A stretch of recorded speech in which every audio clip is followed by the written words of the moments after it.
good morning, good afternoon, good evening, or whenever you may be tuning in to the Growing Our Future podcast.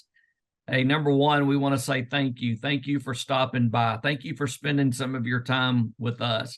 It is a real treat for us to bring this podcast, and it's a real honor to have subject matter experts, people that have these incredible life experiences who are willing to share some of their time with us and pour into us so that maybe we can be encouraged or find a skill set or something that makes our lives a little better. Today is no different. I'm really excited, and I'm going to go in a little bit more detail about this man here in a second, but I'm really excited to have Dr. Curtis Paulson with us. Dr. Paulson, thank you for joining us today.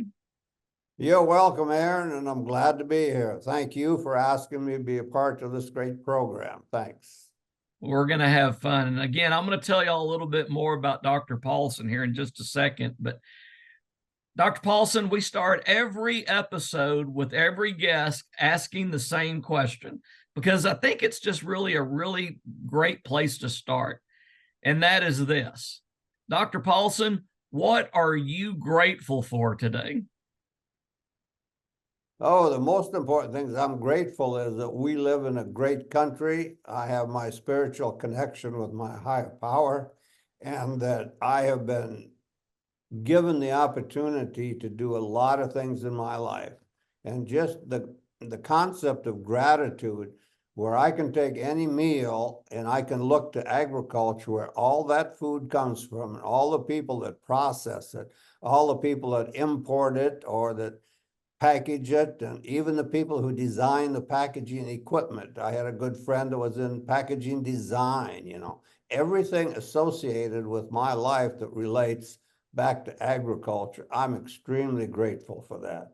And for that, I can thank so many people in my life. It's almost beyond words what there is to be grateful for. So with that, thank you, Aaron. No, thank you. And by the way, everything that he just said, I agree with. I tell people all the time that February 6, 1966, a bouncing baby boy came into this world, and my mama loved me. She hugged me. But in addition to my mom's incredible love, they wrapped me in this blanket of freedom and liberty.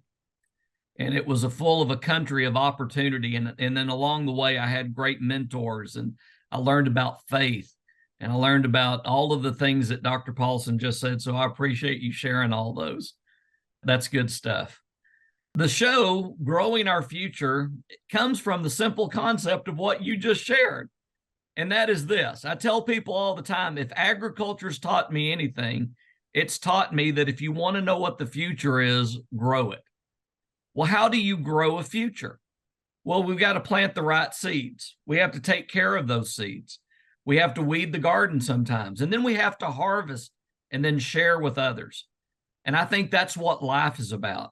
I think life is about planting the right seeds, nurturing them, caring for them, and then sharing them with others. And that's why I'm honored that you're joining us today, Dr. Paulson, to share some seeds of greatness that we can pour into other people. Are you ready to get started?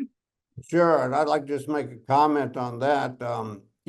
Relating everything to agriculture, I like to take that concept and go back to some biblical examples where our good Lord would always feed the masses before he did the education. So that concept is even carried back to the biblical scene. So with that, thank you. Yes, I'm ready. Oh, that's great. That's good stuff right there. All right. So the reason these podcasts are always a little bit challenging, interesting, and fun for me to do, this one right here is a great example of that. And that's because I get to interview this man right here, Dr. Curtis Paulson, who I want everybody to know was one of my early mentors. Here's the story.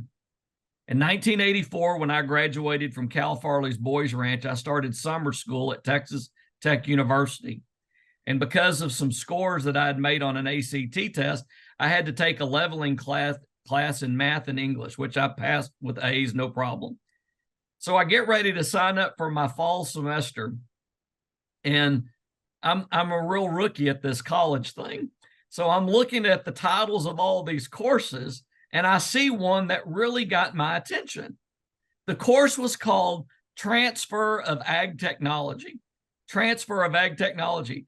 And I thought, hey, that really sounds like my kind of class. Cutting edge, on the ball. I think I'm going to sign up for this Transfer of Ag Technology class. And I do. And I show up to class under this professor who everybody told me was like this real creative guy. His name was Dr. Curtis Paulson.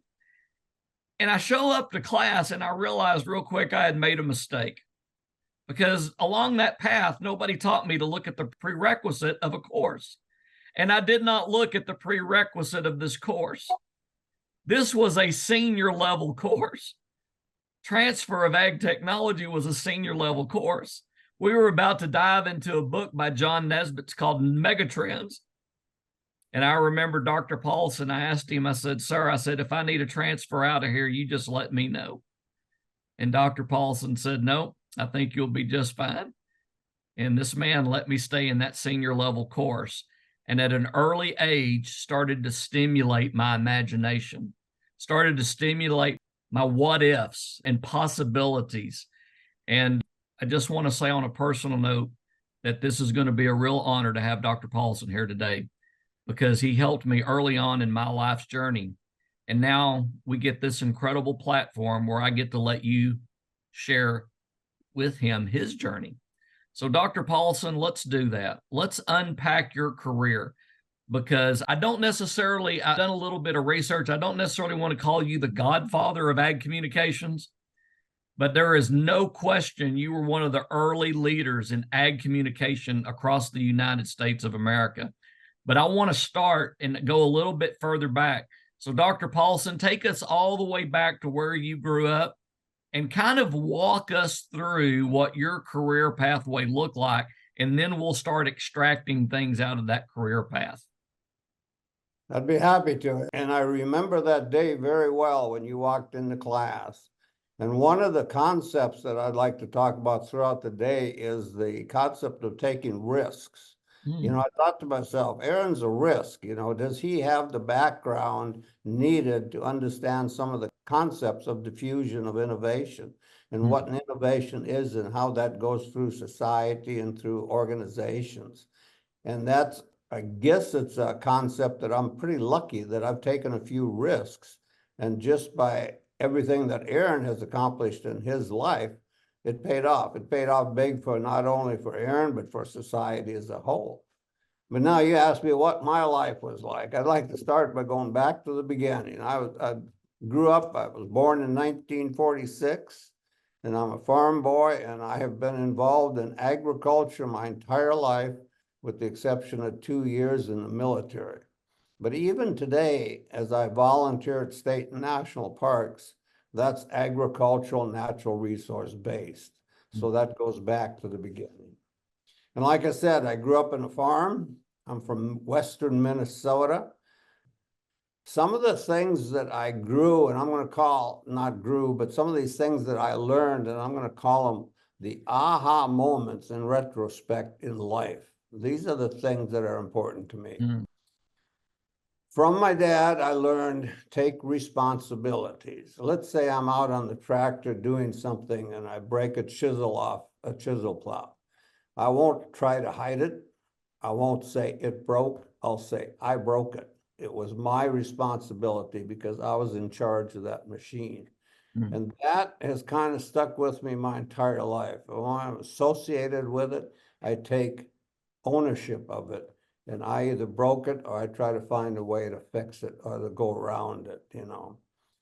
The other thing, one of the other things I learned from him is to utilize all your senses. When you're out alone, utilize the sense of smell, the tactile, what it feels like. If you're running a machine, you can sense it. The hearing, you can hear if something changes. Be aware of your surroundings, and that helps you make decisions. That was real important. And related to that, let's say I had a breakdown out in the field. I had usually a little toolbox with me, and then I'd trace the power source from the engine or the power takeoff to where I thought the problem of the implement was. And then I had to make the decision, okay, can I fix that with what I have? Or do I need to stop and go back and spend that extra hour and get help? So utilizing your senses to make some current decisions. And I think like everybody else involved in agriculture, I learned in the early days the work ethic. I think that's so important, is that work ethic. And I've also stressed that a lot eventually when I got to teaching agriculture at the high school level and in watching. So anyway, Aaron, at this point, do you have any interest in my background? I guess I want to share one other story. Later on, when I was teaching, so one of the students in Texas asked me, he said, "Where are you from, Dr. Paulson? You talk funny." And I said, "Well, sir," and he was sitting in the front row, he was a corpsman, and I said, "Well, sir, I'm from the furthest state in the continental United States. Where is that?" He looked without skipping a beat, said, "We don't care." You know, and that taught me, hey, it's good to have that image, you know. Growing up in Minnesota, I didn't like it when the people from Iowa came up there and fished our fish. I was proud of that. So I challenged this young man. I said, "No, seriously, where am I from?" And he said, "Well, North Carolina, North Dakota, any of the states with North in it." But in actuality, I got my first real experience of teaching agriculture in that school district, which was Warroad, Minnesota, that part of Minnesota that sticks up into Canada. That's the furthest north school district, and it's also the second coldest school district in the United States. So with that, I'll turn this back to Aaron a little bit. No, this is good stuff. It's interesting, Dr. Paulson. You know, I did through my job, sometimes I get to work with my colleagues across the country. And Val Arsvold is my colleague from Minnesota, and she's a very dear friend. And I did some consulting work with Minnesota. And so, as part of my time up there, they knew that I'm an outdoorsman. And so I asked them if they would take me ice fishing. And so I will never forget my experience of the teacher picking me up. And we were driving along and we went down a hill. And at that moment, it just kind of dawned on me that we were on the ice. And so I asked the guy, the ag teacher, I said, "Are we on the ice right now?" And he said, "Yes." And that's a little unsettling from a boy from West Texas. And we were driving and we passed a Domino's pizza delivery sign. And I said, "What in the world is that?" And he said, "Oh, yeah, they'll deliver pizza to our fish house if we want to." Anyway, we parked, we drilled our holes, I had a great time fishing. I remember stepping out of the fish house, and it was minus 14 degrees with the wind chill. I also remember we were in Minneapolis and they closed schools that day. Now, there was no precipitation, Dr. Paulson. They just closed schools, but they did because of the temperature. And I said, "Why do y'all close the school because of temperatures?" And they said, "Because they can't risk a kid getting frostbite at a bus stop or a bus breaking down." And it was an awareness. I love it when you said awareness. My senses, I got to see what cold really was. I got to feel what cold really was. And I got to hear that the way we process cold and days off in Texas is a lot different than the way y'all process days off in Minnesota. So, Absolutely. And related to the cold, the little community I am from did not have an ag program. And I had industrial arts, but my neighboring friends that had from the farm that adjoined me, 3 young men my age, they had agriculture, and they told me all these great stories about vocational agriculture, FFA, that we didn't have. What did I do? I went to my industrial arts teacher and I tried to convince him that, hey, why don't you teach agriculture like they do in Evansville, the neighboring town? And he said, "Well, we teach a lot of the skills, the same type of skills that are taught in vocational agriculture." And that made sense. Related to that, he also provided some of the real aha moments in my life about the importance of the work ethic. And I'll remember my first year as a sophomore, we were doing woodworking, and we were going to create an image on just a board. So my image was a young man hunting and his hunting dog alongside on a little brush patch. And I got a pattern. I traced that on the wood. I stippled the background. I painted the image black, and it was a silhouette image. And I was so proud of that. I still have that hanging. Mm. So I turned it in. I knew I was going to get an A plus. I was that proud of it. And I was devastated when I got an A minus. So I went up and I asked them, why did I get an A minus? I needed to know why it wasn't perfect. And guess what? He taught me the importance of it's always a chance to improve. And he's pointed out all these little things. You did a great job. However, this could have been a little better. You missed a tiny drop of paint over here that fell into the stipple part. This stippling around the bush is not the same as the stippling out throughout. And it was better. You can always be better in everything you do. But overall, you did a great job and be proud of it. You know, and I've tried to carry that out throughout my life. In high school, that's one of the aha moments is things can be better. And another aha moment that I had to change the subject is for some reason I ended up in a typing class and I couldn't type very fast, but that was a big influence in my life later on in both the military. And Aaron, you referenced the ag communications. So with that, I'm going to turn it back to you and I'll go back to the typing concept later. Yeah, we're going to talk about that. And I think I know where you're going with that. So you grew up in Minnesota. Were you a Golden Gopher? Did you go to college there at Minnesota? I did, and I'll say a little bit more about my entire career. I'm very proud of the fact that I have 3 different degrees from 3 different land-grant universities. So Minnesota, I graduated. It took me 2 different tries. Then I went to the University of Florida later on, and that's a land-grant institution. And from there, I went to Texas A&M, which is another land-grant university. And also, while in the military, I took some classes through the University of Maryland. So that's a 4th land-grant university. And then I kind of ended up my career teaching at Ohio State University, which is another land-grant university. And we could spend days just talking about the importance of the land-grant system to everybody in the United States. With that, I'm going to turn it back to you, Aaron. Oh, this is good stuff. And yes, not only I'm very aware of Minnesota, obviously Maryland, Florida. And then I knew that there was a giveaway earlier because you mentioned Corpsman.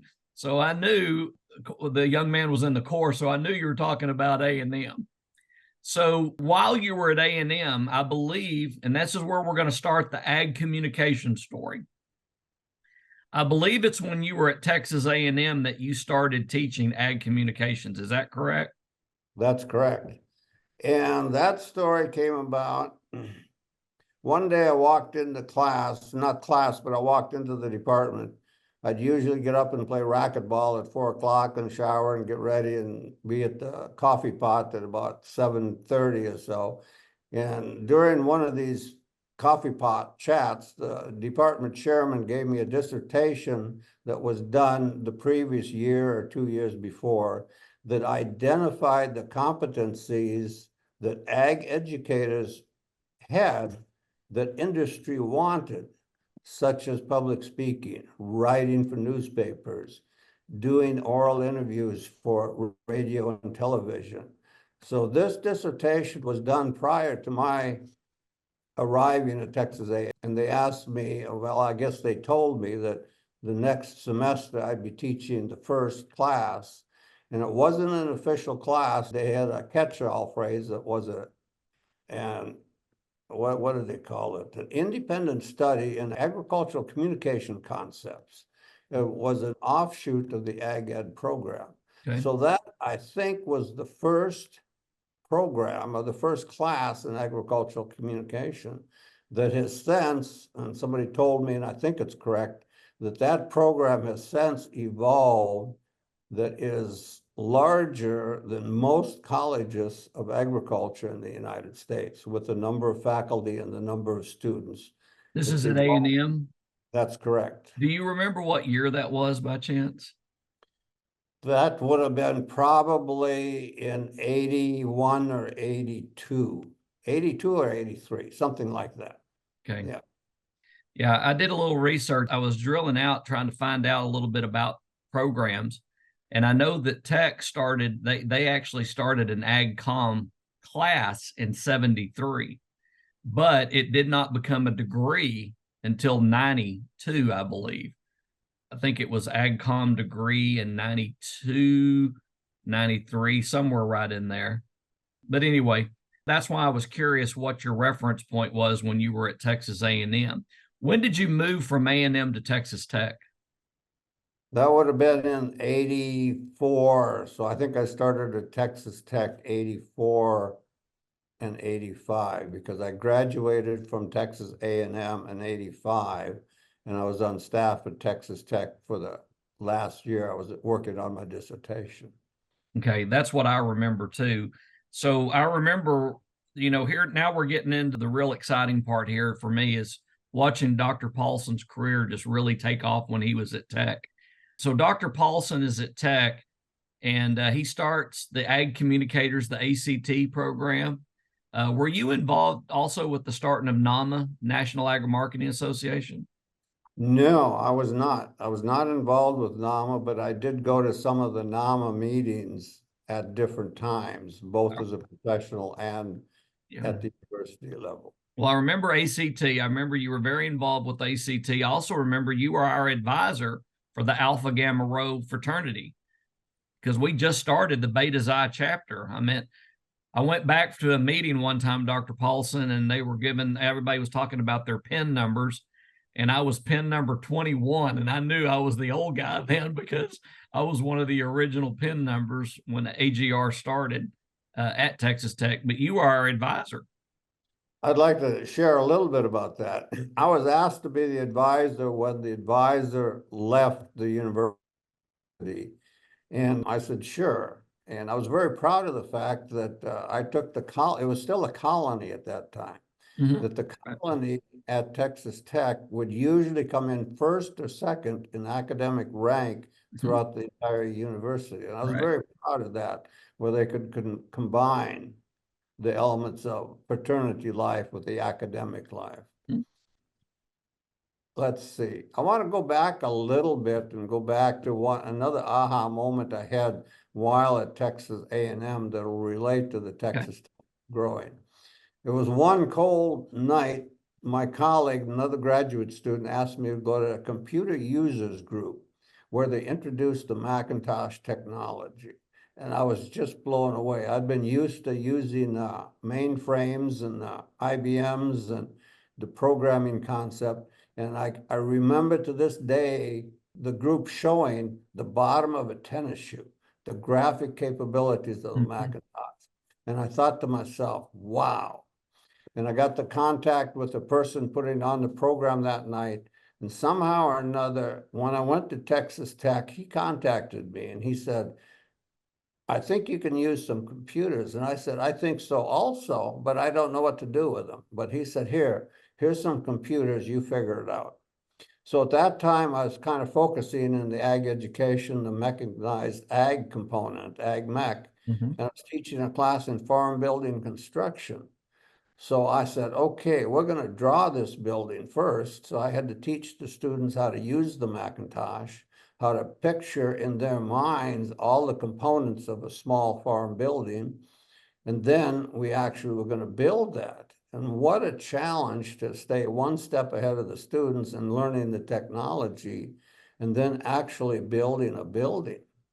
But then at that same time, I realized the ag communication component, and you mentioned that one class.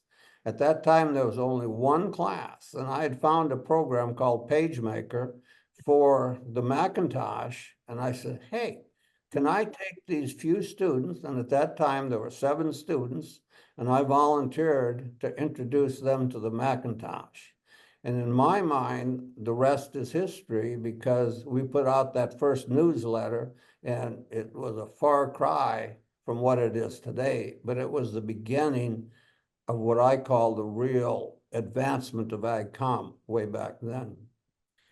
That's an important point. I want everybody to hear this because you just said something that I don't think people really realize the significance of what you just shared. One of the things I like to tell people is we all stand on the shoulders of the people that went before us. All of us stand on the shoulders of the people that went before us. That includes me too. And I know that, but what I'm saying is when you did what you did at Texas Tech with those Macintosh computers, I still remember that. I remember we were so nervous. You know, we were used to DOS and we were so nervous using these computers and everything was WYSIWYG. You know, what you see is what you get, and you could click and hold and move things around. And the imagery was incredible. And it would be very easy for us as students to be intimidated, to think, well, we can mess this up, that we could break this computer. And I remember Dr. Paulson would walk around and he'd say, use your imagination. He said, there's nothing that you're going to do that we can't fix. There's nothing that you're going to do that we can't undo. And so he challenges us to stretch our imaginations. He challenged us to stretch our boundaries, to know that it was okay to take that risk, as you mentioned earlier, and then fix it. But because you encouraged us to do that, and I left AgCom and went back into Ag Ed, but look at all of the success the AgCom department had as a result of you unleashing people's imagination and saying, go for it. Use this technology and go for it. You know, that relates back to, you mentioned earlier, is taking risks.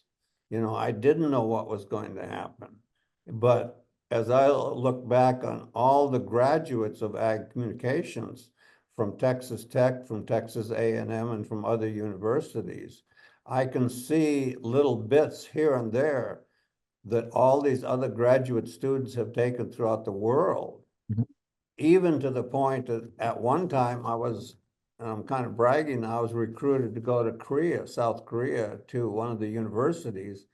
But at the time, you may remember that there was a bunch of demonstrations back then, and they were all related to agriculture. I don't know all the facts behind it, but all of a sudden this position dissolved and somebody stepped on somebody's toes. It didn't come about. But that all goes back to the concepts you're talking about, taking the risks of agriculture and education. Well, I got to tell you, it was really, you know, for me as a freshman in 1984, and then I left my 85, 86 year because that's the year I was state FFA president, and to leave and come back and in just 1 year, see the incredible growth of the Ag Communications Department, see the growth of the Alpha Gamma Rho fraternity. And both of those programs had your fingerprint on them, just so you know. So it was interesting to walk away from it for a year and come back and see them both just thriving and continue to thrive. And they continue to thrive to this day. Again, go back to what we're talking about, growing the future. You know, Aaron, you gave me credit for that a lot of times, but as I think back, I did not have the training in communications. So one of my reasons for success is I had gone to the national ACT, Agricultural Communicators of Tomorrow, national meeting. And I realized at that meeting that there were 8 or 9 professional associations throughout the United States where our students could go. So with that little fact, I went back to Texas Tech and I formed an advisory committee. And I said, hey, I'm the new kid on the block. I need to know what our students need in their curriculum. So we went through a nominal group technique, a brainstorming technique, and we identified the major concept of that ag communication program. Now you give me credit for that, but I'm going to turn that right back to, yes, I had the wherewithal to form that committee, but the success of that committee came because the professionals told me / the university what should be in the program. I took it to my boss, Dr. Stockton, and we got that approved at the college level and the university level, and then the rest is history. So I turned this success back to that committee. And I'm still friends with quite a few of those people. Fact is, one of the advisors on that committee received one of the highest honors that Texas Tech gave to any alumni. He was one of the first ag communication people. So it's a group effort. So Well, back I, to you. I don't disagree with that, but every successful venture has to start as a creative idea, and then there has to be something that becomes the catalyst. And I don't think there's any question that you became the catalyst for a lot of the good things that we experienced. It's so funny here. I knew when we started into this, there were going to be things I was going to get to share with you. One, you talked about PageMaker. I'm going to make sure that my former executive assistant, Joanne, gets to see this interview because she worked with me for 12 years at the Texas FFA Foundation. She did not come from an ag background. She came from a technology background, but she was so frustrated at me because I would not quit using PageMaker because I was so accustomed to PageMaker that I wouldn't move over to the other, Adobe or Microsoft programs. And anyway, she just always got a kick that I would refuse to leave PageMaker. Related to that concept, I got started with PageMaker, and then another program came out called Quark Express. And there was a lot of frustrations amongst all the students because I switched. I destroyed PageMaker because I thought Quark Express was a little bit better. And nowadays there's all kinds of publishing programs. Oh, I remember when y'all made that transition, and like I said, I stuck with PageMaker. The other thing that I wanted to share that you mentioned, you referenced, which I'm glad you did, and we're not going to talk about it in detail, but it's one of those things that I think people don't really. I always tell kids, I want you to listen, and when I mean listen with your eyes and listen with your ears. So important, absolutely. So Because there's things that you can pick up, and one of the things I picked up on early in my career, again because of your tutelage, was the nominal group technique. And I remember you walked us through that exercise in class one time where we were kind of dissecting a topic and an idea and trying to vet it out and think through it. And I remember we went through the nominal group technique strategy to get to a final conclusion. And interesting, later in my life, I've been in numerous nonprofit roles and organization roles where I've leaned into that nominal group technique to drill down to find that common solution. So that's just another fun example of seeds that you planted that are still being harvested today. And related to that, I've always thought that a group decision is more valuable than an individual decision. If I'd have gone to my boss with all these ideas and say, we're going to do this, this, and this, just based on my recollection or my knowledge, he'd have probably scoffed at the idea. But when I took those ideas and with the stamp of approval of the professionals, that added a lot more weight to that decision. And I have used that nominal group technique as a consultant in various points. In fact, you mentioned nonprofits. Within the next month, I'll be using that technique to establish the agenda for an upcoming new nonprofit that deals with Civil War history. So that technique in making decisions, I'm still using it. And that's something I learned in graduate school. Well, I love it. Let's talk a little bit here. Now, this is really good stuff. So we've talked about kind of your career, and you left Texas Tech and you went on to Ohio State University, where Correct. ultimately you retired from Ohio State. Yes. You were a Buckeye. So we got I'm a Buckeye. You know what a Buckeye is? It's a hairless nut of absolutely no economic value. I've obviously, you and I know that I've got a connection to the Buckeyes as well. And what do they say? The more things change, the more things stay the same. I believe that. I've said that all along. I said, people don't change. I think individuals can change, but people don't change. You can read the Bible and find pessimists and optimists and status quo and innovators there. In 1920, you can find the same 1950, and lo and behold, here we are in 2024, and there's probably somebody in a coffee shop that believe America's going to hell in a handbasket, and there's probably some kid in a classroom thinking our best days are ahead. Yeah. So let's capitalize on your history, but bring it to today. So one of the things that I like to talk about here is this.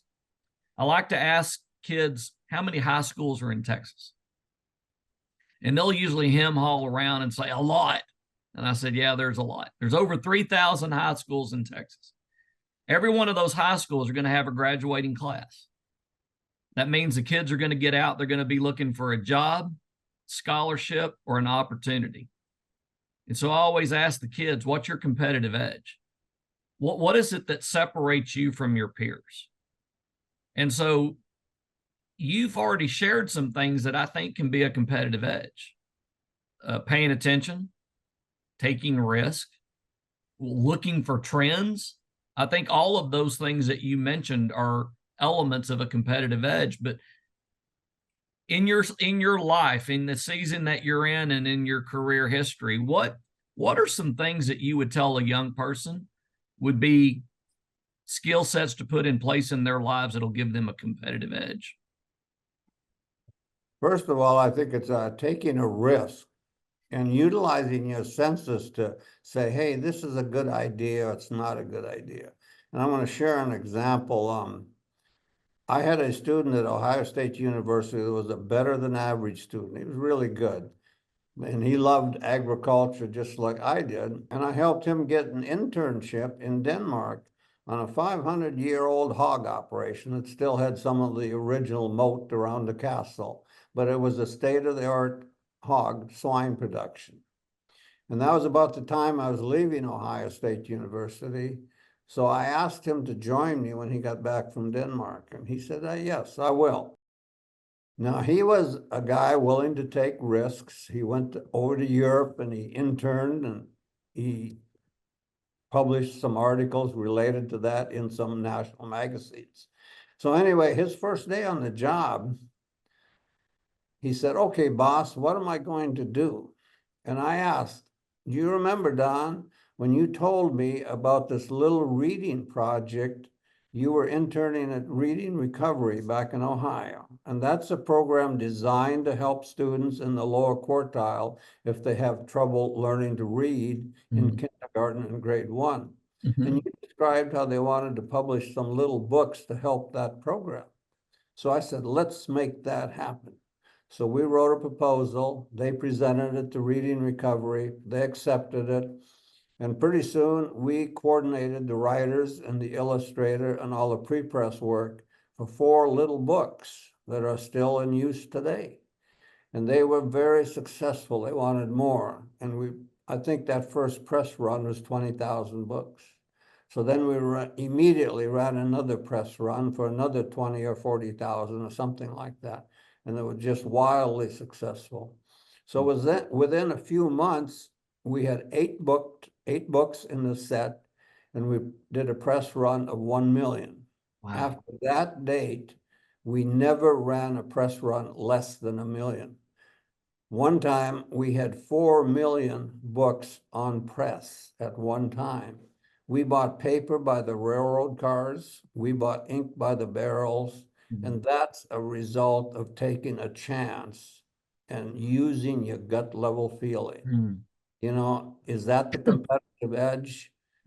Was it luck? Was it intuition? Was it utilizing the senses? Did I pick up on the trend? Did my friend who was interning in Denmark, did he pick up on the trend because he had interned with Reading Recovery? So I look at being able to pick a lot of different pieces, a lot of different strings, and this might relate to string theory, which I think you're familiar with, Aaron. We talked about that a little bit in diffusion.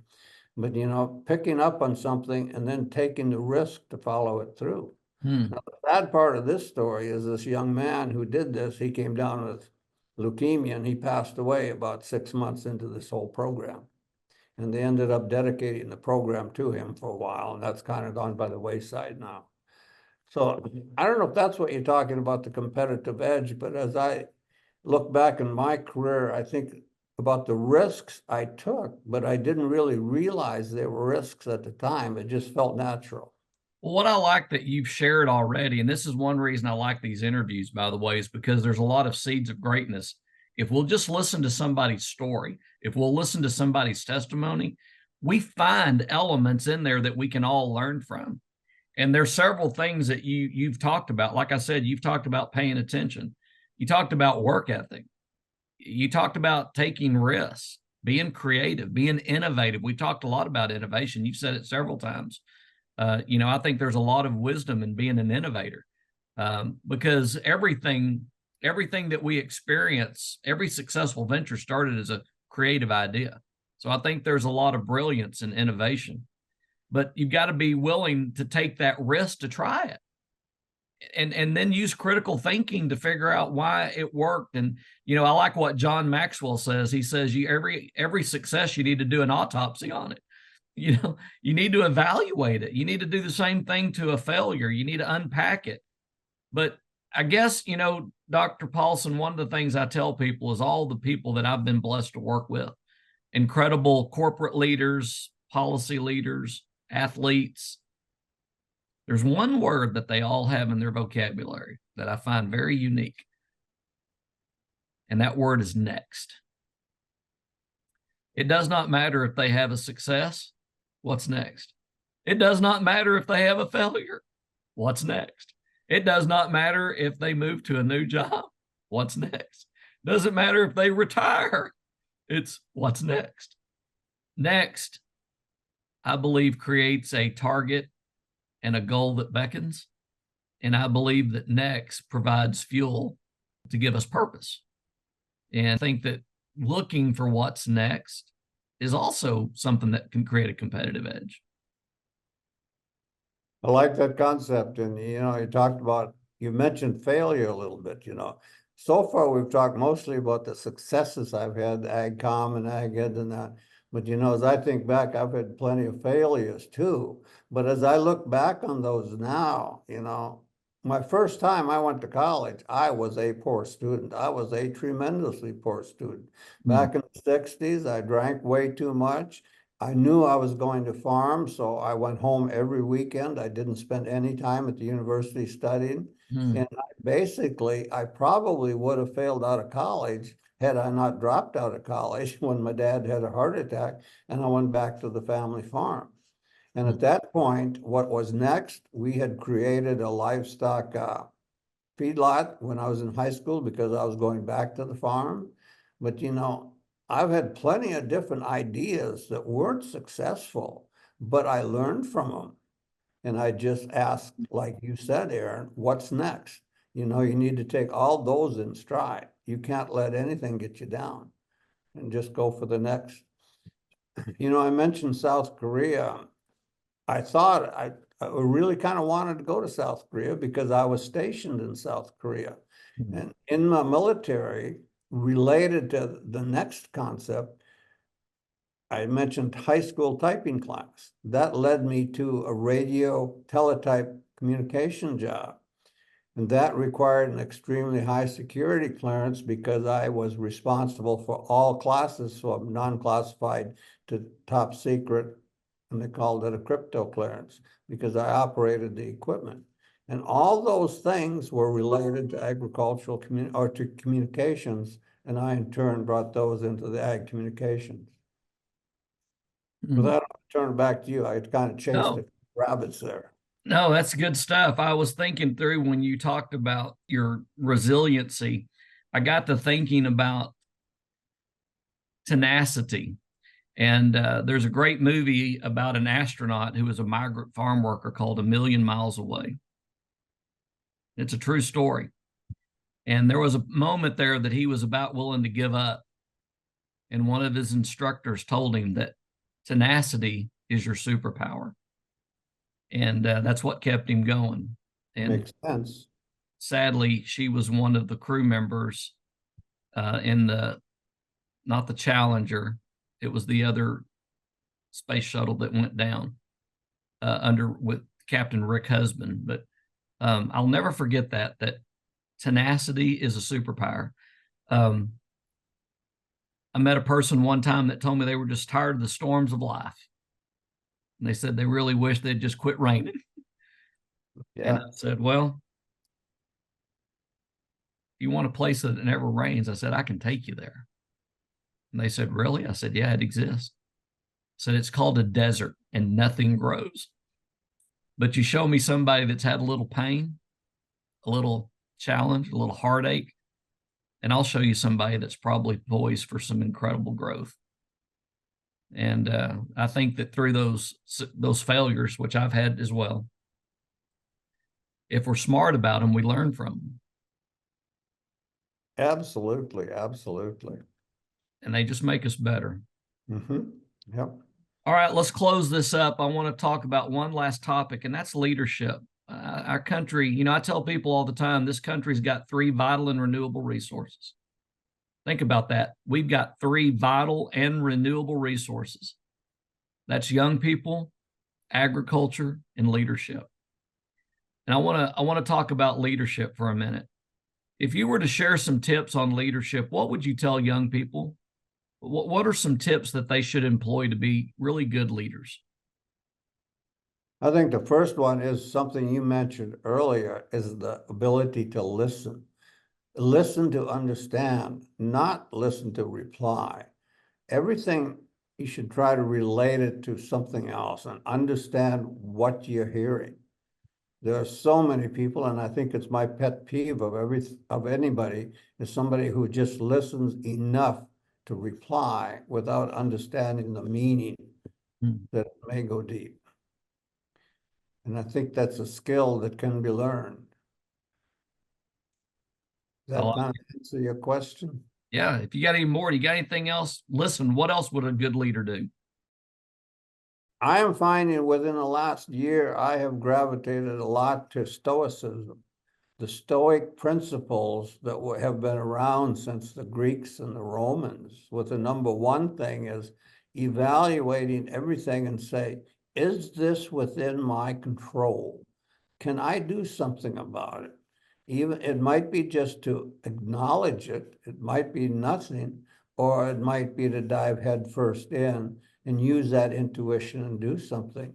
But everything you deal with, ask yourself, is this within my control, and what should I do with it? If you can pass that on to the people you're working with, if you can give them the attitude of that, and I'm really firmly, I'm impressed with the Stoicism, and I have just learned that recently within the last few years. So if I were to go back to the academic world again, I would try to introduce a section on philosophy, history and philosophy related to the Stoic principles. And just this morning, for the grins and giggles, I listened to a podcast of 70 Stoic principles that are influenced for 93% of your decisions in that decision process. And it made sense to me. I really appreciate that, by the way. Just so you know, I've been on a kick for last year and this year. I'm on a real kick on the word discernment. Oh, yeah. And we need to start raising young people to be discerning. You got to start being discerning. You can't just scroll through social media and believe that it's factual. You can't just turn on a news station and believe everything you hear. You're going to have to be discerning, and you're going to have to do a little research to be discerning, and you're going to have to ask questions. And, you know, we put teachers on a bus every summer and take them on a week-long leadership development program. And they get their notebooks. And when they open up their notebooks, the first thing they see when they open up the notebooks is the word question. And I asked the teachers, I said, what's the root word of the word question? Quest, to go on an adventure. I said, I want y'all on an adventure all week long this week. I want you always asking questions and trying to learn, because I believe that helps us become discerning. And I think that also adds to your stoicism, if you will. I think that we've got to be discerning. We've got to start asking questions about things. Otherwise, we're liable to be led down a path that we're going to regret that we were being led down. You know, you brought up discernment, and I want to bring up back when we talked about AGR, the fraternity, and you had pin number 20 something. I was advisor to the colony but one of the guidelines of the Alpha Gamma Rho National is that the advisor has to have been in Alpha Gamma Rho as an undergraduate. So they kind of made an exception and gave me pin number 1 before, or they inducted me as a colony, as an undergraduate, but yet I was advisor. So it's a way to get around that rule. When I went back and talked about leadership back then, I talked about discernment. And that was one of the topics that I mentioned. You may remember it a little bit, but be able to discern what is important. Right. That's back, and that relates back. Well, young people, if y'all are listening right now, we need it more than ever. There is a tax on agriculture. There's a tax on animal agriculture. There's a tax on ways of life. There's so many things out there that if we are not discerning, we could fall victim to an ability to pay attention, an ability to have that aha moment, as Dr. Paulson said. And I don't want the aha moment to be because we lost everything. I don't want it to be, well, where'd everything go? What happened to my freedom? What happened to my liberty? What happened to my country? What happened to my way of life? I don't want that to be the aha moment. Now with the artificial intelligence, that's one of the hottest topics and what's going on. Back when the Macintosh technology was first coming out, I took a digital camera to one of the professional meetings, and everybody was just clamoring. The technology wasn't there yet, but it was coming.